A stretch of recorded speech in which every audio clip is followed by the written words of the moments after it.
What's going on, guys? Sticks here with the Token Minorities, bringing you the semifinals of the APA Academy, and yeah, that's right, Sword and Shield dropped 2 days ago, and here I am still posting Ultra Sun and Ultra Moon content. I played this battle actually 5 days before, but alas, the schedule was such that the video is coming out a couple days after, so yeah, no one cares about Ultra Sun and Ultra Moon at this point, but nonetheless, we have our semi-final match against Frosted and her Copenhagen Sawsbucks, and before I get into the video, just a reminder that if you guys like this video, please leave a like, drop a comment, click that subscribe button, as it helps us out a ton. And let's do more cool stuff for you guys, and also you should be seeing some quote-unquote quality Sword and Shield Draft League content coming out fairly shortly, but yeah, and I also want to thank Danza for recording this video as usual. Danza, hopefully this is the last one of the season and I can stop pestering you to record all of my Ultra Sun and Moon videos because I finally have an Elgato, so I will be able to record my own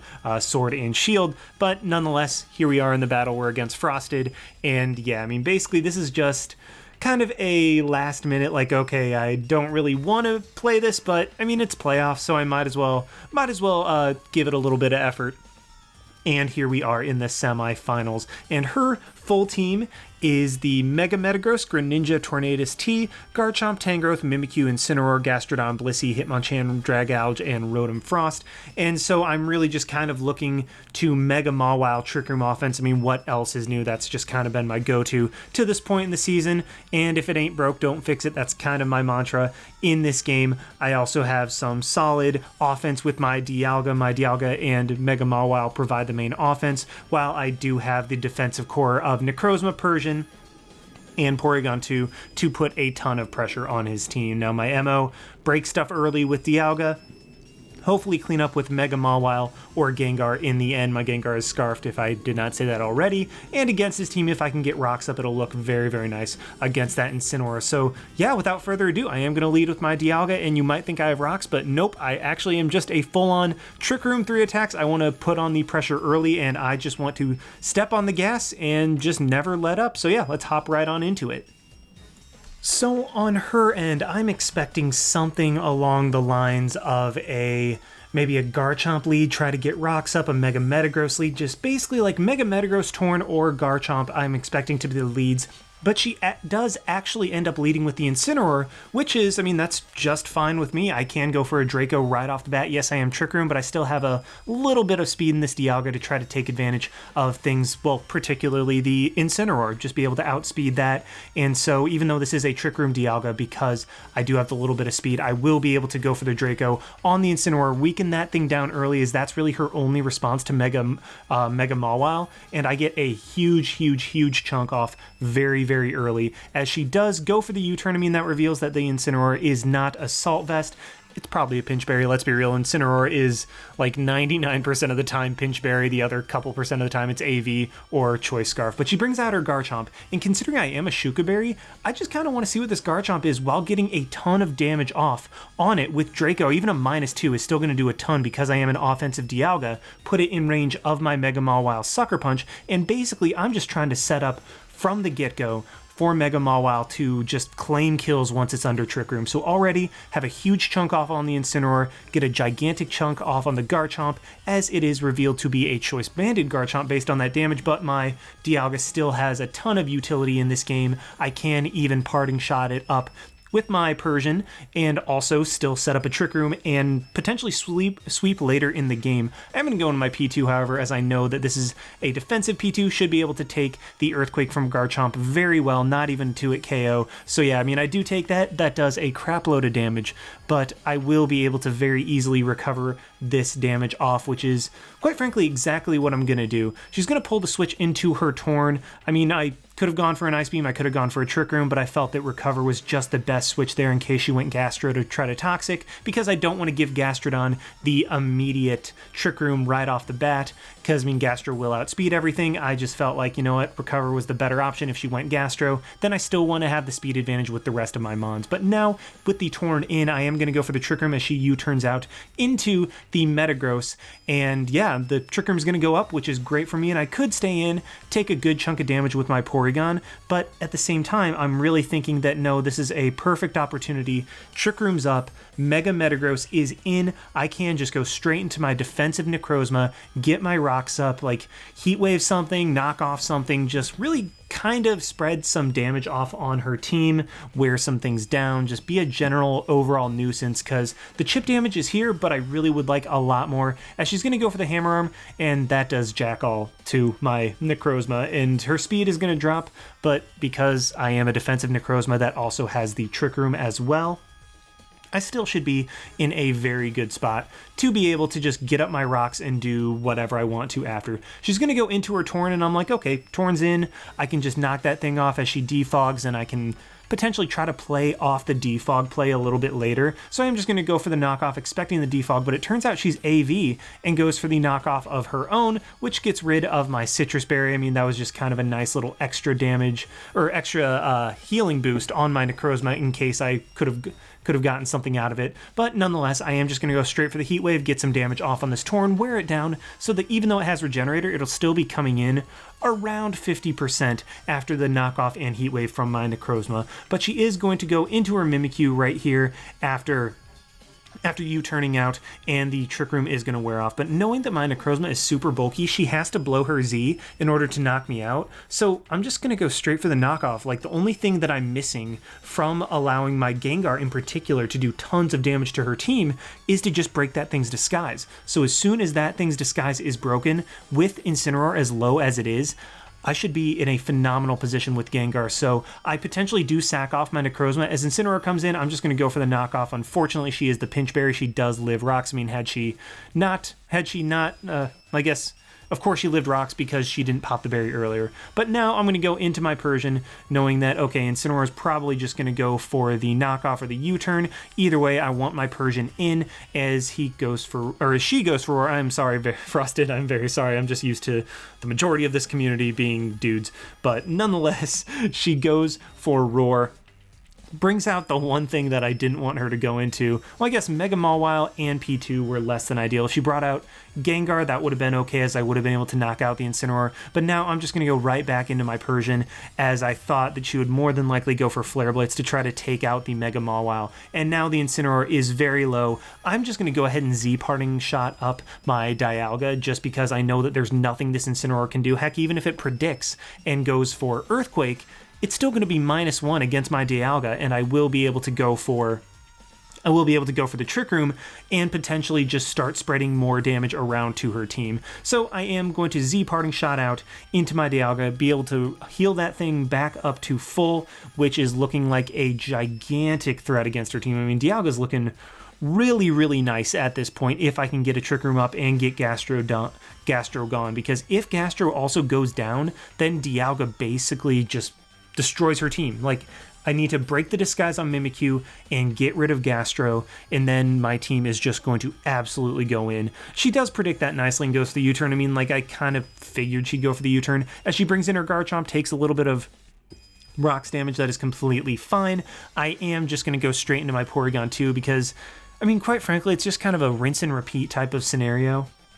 I would rather just bring my Porygon 2 in, as I know it can take any Earthquake from the Garchomp, then I can recover up, and because I do have rocks up and her team is just slowly getting chipped down, whereas my team is my Dialga is completely healed, my Porygon 2 has recovered, so it's really not a situation that, like, I need to play any different. I can just keep doing the safe play and I'll be in a good position. She goes into her Gastrodon, and at this point I'm kind of regretting not having Toxic on my Necrozma. I mean, it was really an issue of the set, like, what 4 moves do I run? Like, this was the most 4 move slot syndrome I've had with Necrozma in a while, because I wanted Trick Room, I wanted Morning Sun, I wanted Photon Geyser, I wanted Heat Wave, I wanted Knockoff, I wanted Stealth Rock, I wanted so many moves, but unfortunately the only way that I have Toxic on my team is with my Persian, so I'm going to go into my Necrozma, try to get rid of the Rindo Berry on this Gastro, just so Gengar can potentially click Energy Ball against it later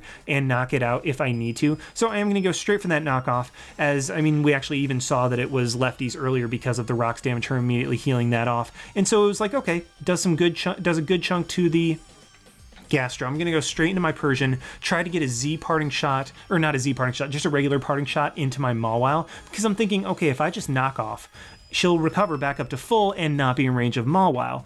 I want to have that toxic damage off on the Gastro so that it is 100% in range of Mawile, but instead of just knocking out instead of recovering and potentially allowing me to even get more damage off on her Necrozma, she actually just went for the Earth Power. So I mean, like, good on her, she gets me. I mean, I don't really fully understand right then, but I mean, hey, it worked out, and I'm one of those people that if the play works, you don't question it. I do end up sacking off my Persian, which is kind of huge because I need to get the Toxic off on this Gastrodon, but what this allows me to do is go straight into my Mega Mawile, fire off a Play Rough, and kill something. My Mega Mawile's gonna be at full, something's gonna come in, and something's gonna die. I actually do have the foul play for the Mega Metagross because a Fire Fang or a knockoff will not do enough damage to knock out Mega Metagross, whereas a huge power boosted foul play should be able to kill it from full after rocks. But nonetheless, I am just gonna go straight for the Play Rough, as even if she predicts that, goes into Mega Metagross, I will be able to live the hit and foul play, but she decides to sack off her Torn, and I miss, and that's gigantic. That sucks so much because I go for the Sucker Punch, and as you will see, it was a roll. I don't get it, and she does get a Heat Wave off, so that is insanely huge because now I can't take a hit from Mega Metagross. Like, my Mega Mawile can't take a hit to knock out the Mega Metagross. So this really sucks. Not only do I take a huge hit on my Mawile, I have to sack off my Necrozma because I didn't want her to predict the Sucker Punch and then go into something like Gastro, or not predict the Sucker Punch and then go into Mega Meta and then be able to take me out. So I do have to sack off the Necrozma to bring in my Gengar, and at least at this point, her team's weakened enough to where Gengar can just go for Shadow Ball and claim a kill on something like that. Just finally forced a kill on my end for her because she's already killed 2 of my Mons. And unfortunately, I really don't have a whole lot to show for it. She's going to go into her Gastrodon right now, and I'm like, okay, I mean, she's going to go for Earth Power, that's fine. I'm going to pivot through my Porygon into my Dialga because against Porygon, she's not going to want to just let me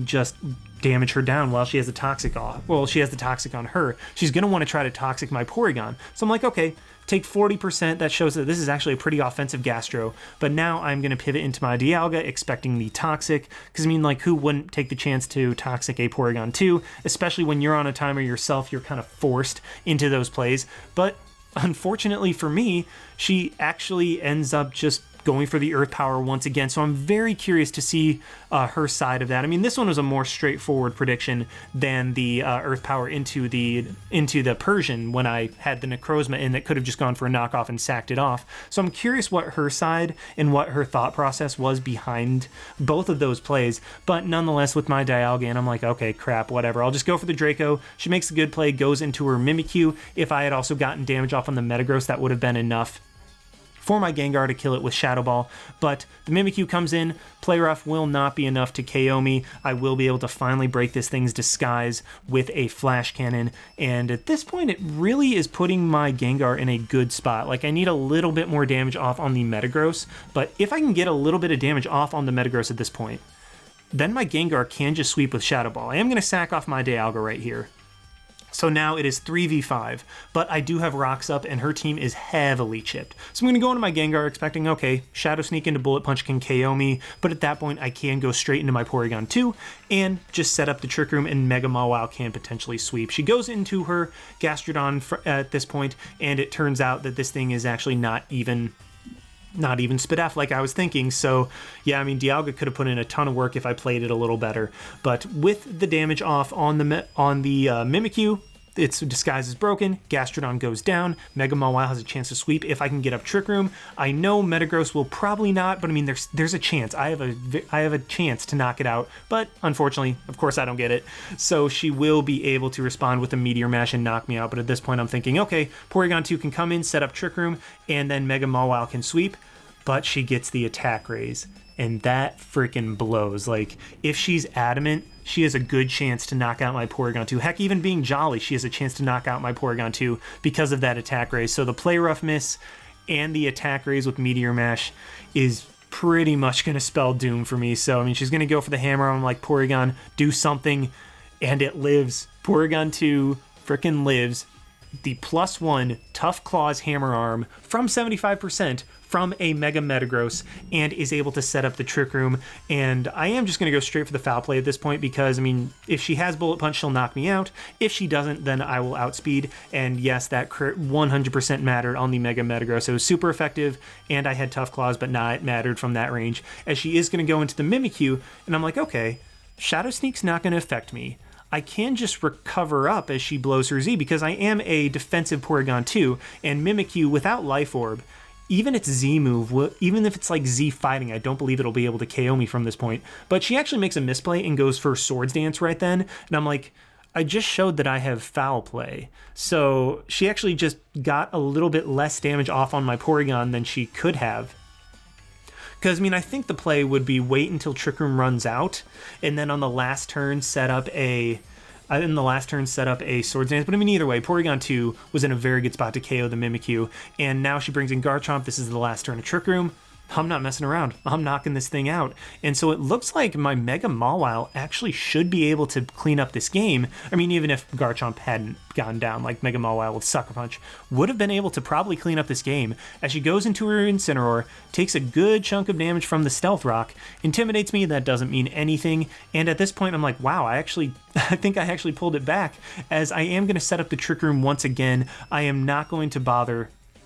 I'm not going to take the risks because, once again, my luck has shown that I should not take any risks whatsoever. I'm setting up the Trick Room, and now I'm going to go for Recover, make her go for like Superpower or Flare Blitz. I mean, basically, she's going to go for her hardest hitting move. Both of them have drawbacks on her that I can exploit because, I mean, if she went for Superpower, then my Mawile can take advantage of that, and I can just go for an Ice Beam. But if she goes for Flare Blitz like she does there, she's going to take a good chunk of recoil to where my Ice Beam, I mean, it probably would have KO'd, but at this point, it guaranteed KOs. I mean, she even gets the burn on me for good measure, but somehow, some way, Porygon 2 is going to pull this all the way back, and through 3 games of playoffs.